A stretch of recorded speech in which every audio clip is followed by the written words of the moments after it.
Hello, everyone, and welcome back to Between the Seams with Marty and Mack, brought to you by the Triple Play Fantasy Network. It's week 17, and the trade deadline just passed yesterday, and it's been an absolute whirlwind. We'll kind of get into that, and we'll obviously always go over our hitters from last week and our upcoming waiver wire pickups for week 17, which is going to be August 2nd through August 8th. Mack, how are we doing today? Pretty darn good.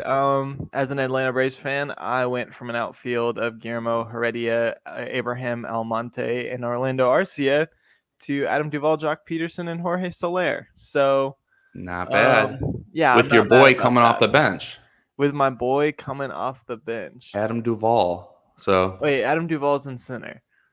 Is he? Yeah, no, Eddie Rosario's the one. Well, Eddie Rosario. Rosario's hurt. We'll see what they do when Rosario's off the IL. That's what I was talking about. I was talking to my my coworker about that, and it's just a bunch of beefy boys out there in that outfield. I know. That's a lot. Duvall plays a serviceable center. That's about it. He has pretty much the Braves had him last year, so you know. Yeah. And he never played center last year, but he's played a little bit with the Marlins. He is exactly like 0 outs above average in the outfield over the last 3 years. So he's just about as like replacement level serviceable as they get. But he's, still a major league outfielder. It's better than throwing some guys out there that we were throwing out there. So yeah, and we talked about this off air. I think the most important thing is that the Braves are trying. They're one of the teams that are in there. They're making moves. As a Tigers fan, we did nothing, which is fine. That's what we're doing for the next year, however so long. But just exciting to see. All 30 teams did make a transaction, which is nuts. Yeah, who was the Tigers transaction? Something small. I don't even remember. I was trying to. There was a few teams I was trying to remember, and I was going to ask you because I couldn't remember. Yeah, I don't even know what they did. Let me see if I can even just quickly bring it up here. But so we'll go into our Week 16 hitters. We're going to round those out, see how we're doing in the first 5 days, and we're going to start. Yeah, we'll start with the hitters. Mac, how are we doing so far? Actually pretty good week. Both of us picked up a couple of the hotties this week. Mm-hmm. So I mean that literally as in every sense of the word when it comes to Jonathan India and Joey Votto. But let's talk about Dalton Varshall and Robbie Grossman first before we get to the studs. And it was Daniel Norris to Milwaukee. For a prospect. You know what? I tweeted about that. He's got a studly changeup and about nothing else. But the Brewers have been collecting guys with changeups, and they love to develop changeups. Firestein got a changeup. Devin Williams is with the Airbender. There's a couple other relievers. Norris, since 2017, his changeup has been just like his best pitch. By far, basically his entire career. So I think that's what they're doing with that. Interesting. And his socks are interesting. He always gets some good socks going on. Yeah. Tricolor, 3 different color socks. He's always switching them up. So I appreciated that. Well, I appreciate that. And I'm hoping the Brewers can turn him around. But there we go. Anyways, Dalton Varshall, he went 2 for 8 so far. He's still got a couple games left. He's got a couple walks thrown in there. He scored 4 runs. Doesn't have a stolen base, but he does have a home run, which I was expecting the stolen base before the home run. But I still think that Varshall could potentially get you a stolen base before the week is out and get you a weekly combo meal. He just hasn't had that many at-bats yet this week because the Diamondbacks didn't have a Monday game. And he's only played Tuesday, Wednesday. And I think he had a night off in one of those games too. So Tuesday, Wednesday, Friday, or it's basically what he played. But Robbie Grossman, Robbie has been doing Robbie things. He's 4 for 16. He has a home run, 3 RBIs, scored 4 runs. So lots of runs this week from my guys, all leadoff guys. Robbie has quite a few walks this week, but not much else productive besides the home run. He hasn't stolen a base either, which I would have really loved because I have him on a couple teams. Me too. But here's the thing. I'll be going to tonight's game against Baltimore. Which means he's going to be great. The last 2 times I've gone, he's at a home run. So anything's possible. All right, I like, and again, he gets Baltimore pitching for the next two games, so Mm-hmm. I think he's got a good chance. I mean, what in the world's going on with Matt Harvey? I feel like we need to hone in on that a little bit. A little deep you see, dive. he's the first pitcher in the modern era to go into a 3-start scoreless streak with a over 7 ERA. The last 3 starts, he's given up no runs, and previous to that, he came into those 3 starts with an over 7 ERA. So I don't know what that's about. He's pitched like 18 innings without giving up a run. I don't have any words. I gave up on Matt Harvey so long ago. Yeah, when I see his name, I just I'm like, I hope for him he's happy. You know, Yeah. those are like the thoughts I think. Yeah, that's about it. Yeah, like, when I saw, but hey, yeah. the Tigers looks like they're coming back down to earth. I mean, he went 6.1 innings. He had 5 Ks, no runs, got the quality start, and he's delivered 3 quality starts in a row. He's up to 7% rostered. That's what I'm saying. So maybe be thinking about Harvey. Try to catch at into Yankees. This hot streak. He's August 4th. He's at the Yankees. So let's see how he does. I'm not recommending him for that. Neither of us have him on our list of guys, but you know what? That might not be a bad guy. Yeah, 6% rostered, 7% rostered. So yeah, Mr. Grossman has had an okay week, and then Jonathan India has been. He's gone 8 for 24. He's got 2 home runs, 6 runs, and 4 RBIs. He hit 2 homers last night. He's just been like a runs machine, an on-base machine. He has a bunch of walks this week already. Yeah, he took Cookie Carrasco deep on the first pitch last night. Yep, I was watching that. Welcome back, Cookie. I know. I watched the whole game. I have Cookie in way too many leagues than I prefer to talk about. So I've been waiting for this. He put a middle fastball, and India just jumped all over it. He thought he was still in Double-A and just threw it out there. He's like, we'll see how this goes. We'll see how this goes. Yeah. Welcome back. No, but he finished out pretty strong though, Carrasco. Yeah, so. Yeah, he did. But I'm happy with this week from India so far. We'll see what he can do in the next couple of days to tonight and tomorrow. But man, with Joey Votto hitting behind him, I think he's going to be just fine. What in the world is going on with the Reds? But I mean, India is so impressive because he's never played above Double-A ball. Like that's crazy that he jumped from Double-A to major leagues and is doing this. And he was on prospect list. Like he was a top 100 guy, but he just wasn't. He's one of those guys that's come out of nowhere and produced way better, way above and beyond what people thought he would. I'm just impressed watching him play, and he's got good freaking hair. He's very good hair. Yeah, that's what. He's a handsome man. He is. He looks cool out there. He's got the second, third base eligibility, which I obviously always love. Love it. Yeah, 3 for 4 last night. 2 homers, three RBIs. This is just. Speaking of, real quick, the second base landscape for next year just like changed drastically. It went from being like a wasteland to now potentially having Trey Turner, Javi Baez, and Ozzie Albies at the top of it. Yeah, there we go. I was thinking about that, especially from a stolen base perspective too. You know, I mean, it's shifting them all over. I like it. Yeah. Awesome. So I'll go through my 3 hitters here for last week, and we had 2 decent and an amazing. We'll start with the decent Hunter Renfro. So he's 3 for 17. He's only got a 200. He's slashing 200, 294, 333. So nothing good there. If you're in points leagues, he actually 2 doubles, which is better than 2 singles. 3 runs and 1 RBI. So Renfro's just been pretty awful so far this week. He does have Tampa Bay here on the back end, so we'll see how Saturday and Sunday go, but definitely not what I expected from him. Number 2 was Joey Votto. My God, Joey Votto. I picked him up in a head-to-head matchup right as soon as you recommended it because I was like, you're right, Joe. I don't know why he's available. What are we waiting for? Yeah, it's been a week. Thank you, Marty. You're very welcome. I picked him up in an online championship for NFBC. It's a qualifier. So if I win, if I become in first, then I don't have to pay the $350 price tag to enter the OC next year. So I'm in first place in the in this league, and I picked up Joey Votto 2 weeks ago, and ever since that, I've been able to stay steady. And which in Roto, that's all you're hoping for. So I'm hoping to hold on to that so I don't have to pay the $350 to get into the online championship because, I'd rather pay a $50 entry fee. Half the people aren't paying attention. Only a few are. So hopefully I can win that. But yeah, Joey Votto saved me there. In the last 5 games, Votto has 7 home runs, 11 RBIs, 8 runs. He's slashing 421, 500. And do you say like 1,526 or 1.526? His slugging is it's insane. Like whatever, like, it broke the calculator. Like, this is unbelievable. And he's still doing Joey Votto things because he walked 16.7% of the time. Yeah. I was just looking at that league where I picked up Votto. I'm playing the first place team, which I pretty much gave up on that matchup. Yeah. I just happened to have Austin Riley, and then I picked up Votto in that league, which was basically carried.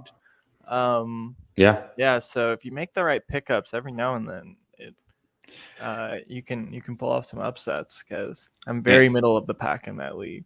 And this is the time to make the push, because like I know I've said it sounds like a broken record, but people are falling off, especially people who are 6th and below in the league. And now with all these roster moves, there's gold out there. If you pay attention over the next week, you're going to find something that you can hold on to for the rest of the season without having to spend fab, without having to, scour the waiver wire each and every week. I'm hoping to find somebody that you can keep for the next month and a half. And speaking of those guys, Max Kepler, he's probably already rostered in most competitive leagues, but this week he's been pretty brutal. In 4 games, he's only 2 for 18. He got you a home run, 2 RBIs, and 2 runs. So outside of Renfro, Kepler, those 2 combined, pretty brutal. But luckily, Joey Votto saved me. All right, Mac, let's hop into our pitchers from last week. How'd we do there? This was about the picture of like just okay streams, like mediocre, but good enough. So let's get into it. Shane McClanahan, he went 6 innings. He gave 3, but this whip is ugly. It's encouraging to see Shane go 6 innings. We'll talk about that first. It's nice to see the Rays stretch him out. I still like him rest of season. But he gave up 3 earned runs, 9 hits, and 3 walks. So for those listening at home, that is a solid 2 whip. And then 6 Ks. So the Ks were quality start, though. He did catch got the quality start. Wow. That is the poorest quality start you will find. So the whip is ugly. The ERA is 4.50. But the quality start. He also lost. He got the loss on that game because the Rays lost, I think, 4-3 to the Yankees. And then Jake Odorisi was my next pitcher. Jake. He got the W in just about as mediocre a start. He went 5 1/3. He gave up 3 earned runs, 5 hits, 1 walk.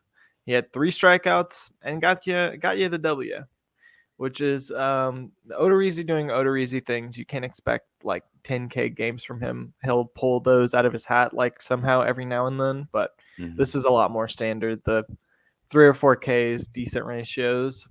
Get you 5. And he did better than he did for me last week, where he was, he got me lost and all that kind of stuff. But then next week he puts out his mediocre performance, just good enough to win.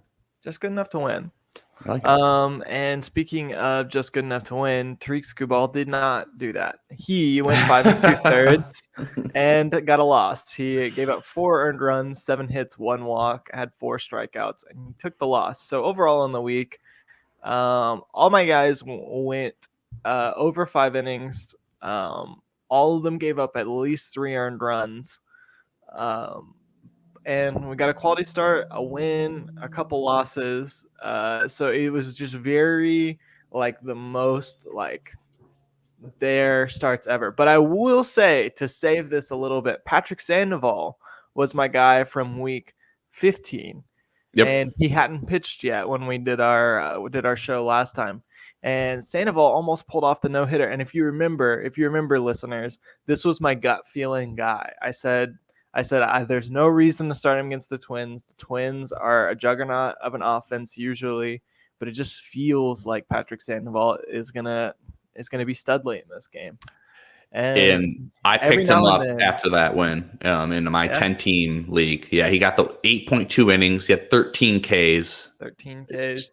Just amazing. Yeah, I have him in a couple spots, and every now and then, the gut feeling play is just what you got to do. If you feel it in your gut, sometimes it's just it. His next start looks gravy too, at Texas. Yeah, he's maybe the Angels got an ace on their hands. There we go. And look out.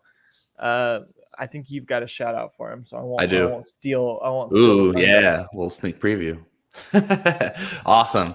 Well, Mac, all right, let's go over my week 16 pitchers, and I can definitely agree with you of having just a blah overall week. One of them blew up, one of them was really good, and one of them was eh. We'll start with the eh, and I think, if you actually had eh in the dictionary and you wanted like a pitcher that kind of represented that, Dallas Keuchel would probably be that person. So he did what, he had a Dallas Keuchel performance. 6 inning pitch, he only had 3 Ks. I told you the Ks aren't going to come there. 6.00 ERA and a 1.17 WHIP. He gave up 4 runs in 6 innings to the Royals. So obviously not what I expected there. But he plays Cleveland today, so I'm hoping for a little bit of a turnaround. Cleveland gave Lance Lynn, my boy, a little bit of a run last night, but hopefully their bats have cooled off because the team overall is just pretty brutal. Number 2 was Chris Paddock, so he went against Oakland. He got you the win, the quality start, 6 strikeouts in 6 innings, 4.5 ERA and a 1.167 WHIP. So overall serviceable, especially for what Paddock's been giving you lately. And he plays Colorado today at home, on Sunday, tomorrow at home. So he'll be able to, I think, piggyback on that for another good start. And then this is the one that I hope no one listened to. You can just bury it, put it away, and don't worry about it. Kwon Young Kim versus the Guardians. 2.2 innings pitched, 16.88 ERA, 2.25 WHIP. He gave up 4 home runs, Mac. The regression was coming. And that was it. It was coming that hard. And of course, I should have known it was coming because I'm going against Franmil Reyes in 2 home leagues. Yeah. And he hit the double dong. So yeah, Kim gave up 5 runs in 2.2 innings. That's one of those ones that can potentially blow your week up. So my apologies. But hopefully you picked up Paddock instead and you're doing okay and, you're on the happier side of my sorrow. But yeah, those are my week 16 pitchers. We're chugging along. I think pitching is one of those things, especially after this week, you're just trying to find someone that's not going to kill you. So we're going to keep getting you that, but we're going to shoot for a little bit better next week because I don't know. Yeah, I have a good feeling about our week 17 pitchers, Mac. I was checking them out. I think we're going to even shine brighter there.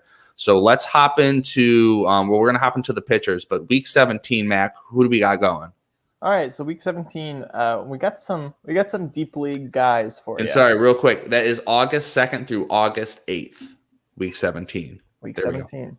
So we got some deep league guys, some guys who may not be rostered in like 15-teamer. These guys are all gone in like my 20-teamer dynasty sort of format, but in Yahoo leagues, all of them are under 30% rostered. Because one of the listeners was like, "Hey, all these guys were rostered," so he gave us a positive call out. So we appreciate that. I appreciate that. I was up earlier. I was doing this, and it motivated me to get some guys out there and do some more deep digging. So I love it. So here's some deeper dive guys. I think some you've heard their names, but I think they're worth rostering. So Zach Thompson is probably the most rostered, most popular guy on this list. He's 30% rostered.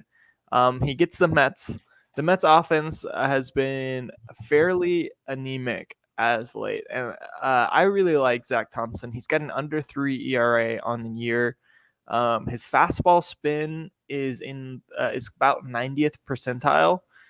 I like the way his pitch mixes. I'm interested. He's got a cutter that it looks like he could develop. That's actually a little bit more effective than his fastball and his 4-seamer is, and his sinker seems to play as well. He throws his fastball the most, but I mean, like he's already looking pretty good, and I feel like he's a little bit of a pitch mix tweak away from being a really, really solid option. Those Marlins, man. The Marlins are just so good at developing. Yeah. I mean, their machine. I mean, that's a guy. The Marlins got freaking Jesus Luzardo. Yep. And I'm really intrigued to see what they do with Luzardo. I would be excited if I was Luzardo. Yeah. Oh yeah, he grew up around there. He went to school like 50 miles outside of Miami. I didn't know that. There we go. A little homecoming too. Yeah, it is a little bit of a homecoming tour for him. So that's cool. But Thompson, I believe, is already a good pitcher and is a tweak away from being a great pitcher. I really like him for this Mets start. The Mets have just been back and forth, but the interdivisional your Javi Baez Mets. Yeah, your Javi Baez Mets. We'll see how that goes. But another K maybe. A couple more maybe. He might get you a solo shot, but yeah. Cool. So that's Zach Thompson, New York Mets. Another guy I like. This is more of a ratios play than a K play, but it is a little bit. He does have a decent strikeout rate. So let's talk about Eric Lauer. Eric Lauer's 14% owned. He gets Pittsburgh. Pittsburgh isn't the easy stream, but I like Lauer. Lauer has a 3.88 ERA. He's sitting at an xERA in the 390s. He's obviously not an ace, but he's got a 9K9. So he gets you about a strikeout per inning. He limits hard contact. He's in the 70. He's above the 70th percentile in barrel rate and hard hit percentage. And he's about middling in everything else, but he's playing for a Brewers team that is really, really hot right now. They've just been on a tear, and I don't know. I feel good. I feel good about the stream. I like the way the Brewers have been getting every ounce of value out of all of their pitchers. And Lauer's one of those guys who's done a little bit of a tweak with his mix, and it's gotten a lot more ground balls and a lot more soft contact. I don't know if he's not going to be a stud, but I like him for ratios and maybe a win here. Yeah, and a little bit on the Brewers pitching, they're going to start, stacking them basically, to preserve their arm. So, I don't know I don't think he's part of that plan. So I think when he actually goes, I think they're going to let him go the 6-7, because just to say it, they're probably not that worried about his arm, No, probably not. As compared to Burns and, Woodruff and everybody. So, yeah, I like it. Yep. And then number 3, we got Kyle Muller, 24% rostered. As a Braves fan, I'm pretty excited about Muller. He historically has control issues, especially in the minors, but those have looked to have left him in his first few starts with the Braves. And he is getting Washington this week, who would have been a formidable opponent 2 days ago. But now I couldn't even tell you half of their starting lineup. I know they got Soto. I know they got Victor Robles. I know they got Harrison. Ryan. No, Harrison went to the A's. Oh, God. No, I'm not even going to try that. I'm Harrison and Yan Gomes went to the A's. I couldn't. Studs. Yeah, studs. I literally, there's some guys. Carter Kieboom's probably coming back up. I don't know if they're going to slip. Josh Bell's there, but it went from a team. And they kept Josh Bell. Yeah. It went from a team full of all-stars to basically Juan Soto and Josh Bell. So I like Muller. His curveball has been a whiff machine. People haven't really touched his fastball either. I like Muller as the young guy stream. So that's Zach. And I think you bring up go ahead. I was just going to sum her up. Zach Thompson, Eric Lauer, and Kyle Muller. Exactly. So I think that's going to be solid. And I think you bring up a really good point of what managers need to do over the next week is really take a look down each roster and see what has changed, because you just said it. I mean, the Nationals and the Cubs are going to stand out the most of the teams that were absolutely decimated. But there's also going to be other ones too. They're a little bit under the radar. The people they traded, the Royals. Other teams that got better. That as well. So that's on the flip side, which I think that's going to be a big thing coming up, I think, in the next 7-10 days once we see how the rosters square up. And I'm excited for that because, that's exactly right. Yep. All right, hop into my week 17 pitchers. And I went deep, man. I listened to the people. So we're going to start off with Kyle Freeland, Rockies, 6% rostered, and he's going against the Cubs. So when I first did this, I think it was yesterday or the day before, all I put was no Rizzo, maybe less players. Because at that point, they had only traded Rizzo. Now we have seen it. They're all gone. They're all gone. No Rizzo. Jason Hayward, I saw Jason Hayward was trending. Everyone was tweeting the Will Smith Fresh Prince of Bel-Air where he's standing in the empty room. Yeah, just like looking around. Yeah. That's exactly it. So Rizzo, Bryant, Baez, all gone. Baez was the only one that could really hit lefties, like mash them. So Kyle Freeland. I know it's going to be in Colorado, which I don't really push anybody who's going to be going to the friendly confines there.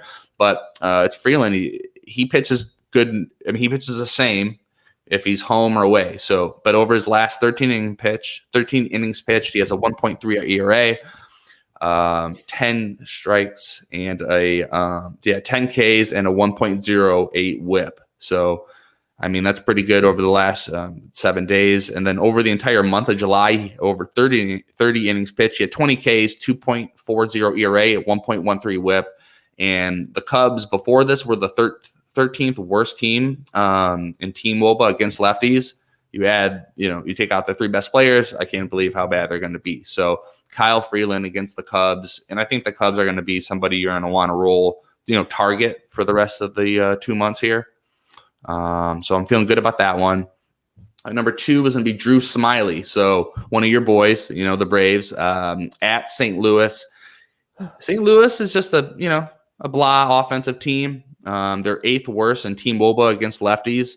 So Smiley's 30% rostered. So he's obviously one on the higher end of what I'd like to recommend, but I like what I've seen over him the last month. I don't know if you want to add anything to Smiley as well as our Braves correspondent. He's been better. That's about. Yeah. He was really bad and he's been better. And I think he's moved himself from never start to a viable streaming option against bad offenses. So. Well, that's what I'm bringing to you with the Cardinals. So there we go. Number 3 would be Chris Bubix. Bubik? I think, yeah. Let's go with that. Bubix, yeah. Anyway, 5% rostered. He's on the Royals. So he's at the White Sox, and I don't recommend lefties against really anybody against the White Sox, but he just went against the White Sox last week, and he had a quality start. So I don't know if you've been he's been flying under the radar. The Royals are finally letting him go a little bit. So I like what I've seen before. I was actually high on him. I think it was last year they let him come up for the first time. And he just struggled mightily. But last time out against the White Sox, 6 innings pitched. He only had 3 Ks, but he got you the quality start, 3.00 ERA. And the time before that against the Tigers, he went 6 innings. He had 4 Ks, 1.50 ERA. So he's just like a little safe play, back-to-back quality starts. He's fallen off my radar. And rightfully so. He still has a 4.58 ERA and a 1.46 WHIP, but he's on the back end of it. He's coming off 2 quality starts, and then going against the White Sox. I'm feeling good about it just because of the start before. So, and I do have a shout out real quick for this week. Reed Detmer's 3% rostered. He was just called up for the Angels. They need the help so bad right now after getting rid of Heaney, and I don't know if there's probably somebody else too. But the 22-year-old southpaw, he was a first-round pick in 2020 draft. In Double-A, he has 97 Ks in 54 innings. So there's some K upside there that I like. And if you're some of the Roto leagues I'm in, my ERA and WHIP's pretty much donezo. So I'm just trying to get wins, Ks, and he's a good upside for that. Bro, he has in 2021, he has 13 games started, and his KBB is 106-18. Jeez. I like it. Yeah. That will play. Yeah. I will let that play. So Reed Detmer's 3% rostered. He plays today, so I'm excited to see how he does. Same. All right, week 17 hitters. Here we go. Talk about them. Let's hop in. Who do you got? All right, so I got 2 deep league streams and 1 mid-level stream that you should have already picked up. I don't know why I haven't in more leagues, but all right, let's talk first about the deep league streams. I've talked about them before. Jeimer Candelario, Jeimer Candelario, Jameer. You got it. Jeimer. Okay, I had it right the first. I've heard it both ways, and I was pretty sure it was Jeimer. So since July 1st, he's had a good year all year. He's got an OBP. He's an OBP god, honestly. He's like over 360 pretty consistently.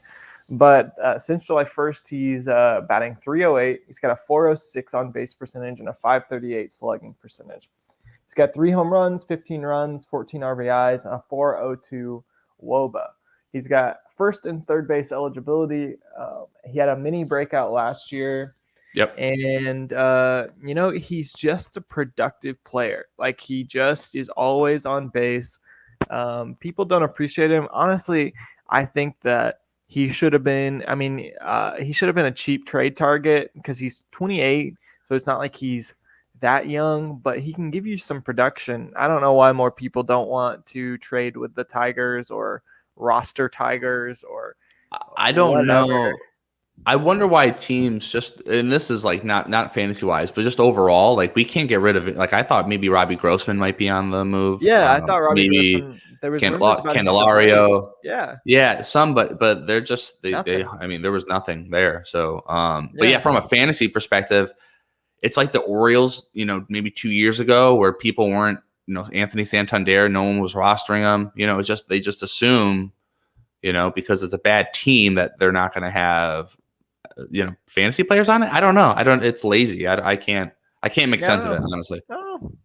But yeah, so that's that on Jeimer. Then Abraham Toro, he's 11% rostered. He got a little bit of a jump this last week since he's been traded. I like him. He's third base eligible. He just got traded from the Astros to the Mariners. His first at bat against the Astros, hit a home run. Amazing. The revenge tour begins. But I like Toro. He's got prospect pedigree. He's never truly unlocked the power that I think everyone thought that he would have. But I like when guys get this isn't really based on the numbers because look, if you look at Toro's peripherals, they're not great. They're really not. But every year actually he's improved and he's got prospect pedigree and he's been putting the ball. Previously he beat things into the ground, and this year his launch angle has raised. It's 13.7. It was previously at 7. So he's got his fly ball rate is better. He's spraying the ball all over the field. His pull percentage was in the 40s previously, and now it's 35%. His fly ball rates jumped, doubled since last year. So and you're seeing that I mean, he had 4 games in a row with the home run, and then he went 3 for 5 last night. Yeah. Wow. So Toro does not have like prolific pop. Like his max exit velo so far this year is 109 miles per hour, and that's been pretty standard throughout his career. But I think with a little bit of work, he could unlock some more pop. But even so, he's taking advantage of what pop he does have by putting the ball in the air and spraying it all over the field. So I like Toro as a guy who could potentially make some good tweaks with regular playing time. And he seems to have confidence with regular playing time currently. So I'm a fan of him for the rest of the week, maybe the rest of the season. And force steals. He's got a stolen base since. Yeah, he's quicker than people give him credit for. I like it.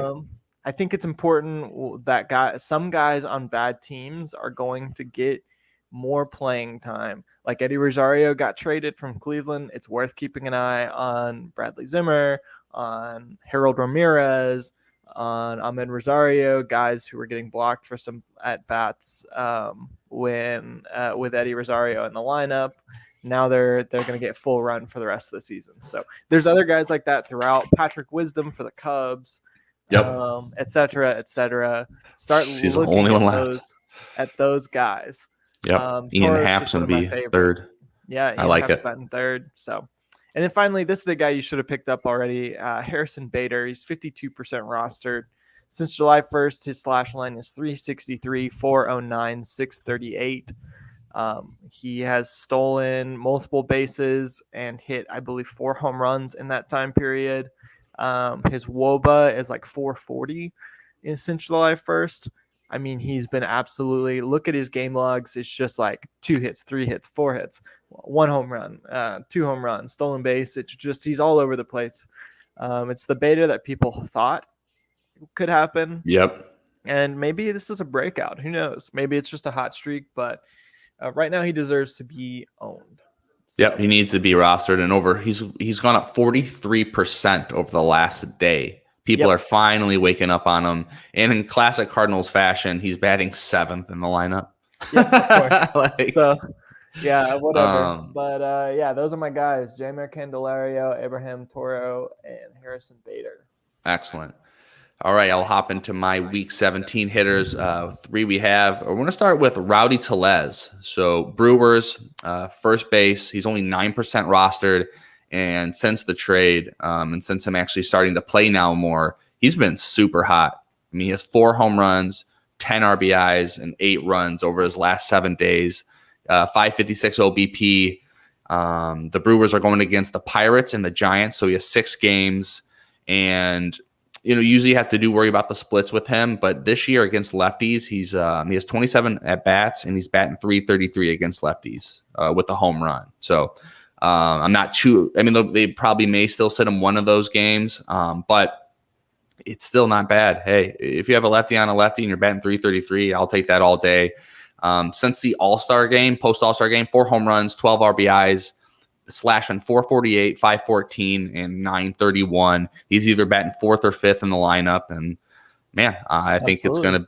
He's on a hot streak. When he plays against the Giants, so on the surface, the Giants have a very good pitching staff, and they do. I think they're 5th in team ERA overall, but they're only 17th in Ks. And so with Teles, that's the thing I do fear the most is he's going to be striking out, over a whole weekend and go over 12. They're going to put the ball over the plate. So I'm feeling good even against, the back end of the Giants in that matchup. Number 2, my boy, Miguel Cabrera, 6% rostered. He's trying to he has 497 career home runs. And at this point in your career, when you've done everything that he's done, and now you're on this middling team, there aren't too many things left to motivate you, but you can tell he's motivated right now. Yeah, selling out for some power. He is. And, he's hit over the last 7 days, he's 8 for his last 20. He has 3 home runs, 7 RBIs, 5 runs. He had when I did this yesterday, he had 4 home runs in his last 4 games, one of those games being a double dong. The last time Miguel Cabrera hit a double dong was probably 2017. It was May. What? This May? Oh, man. This May, yeah.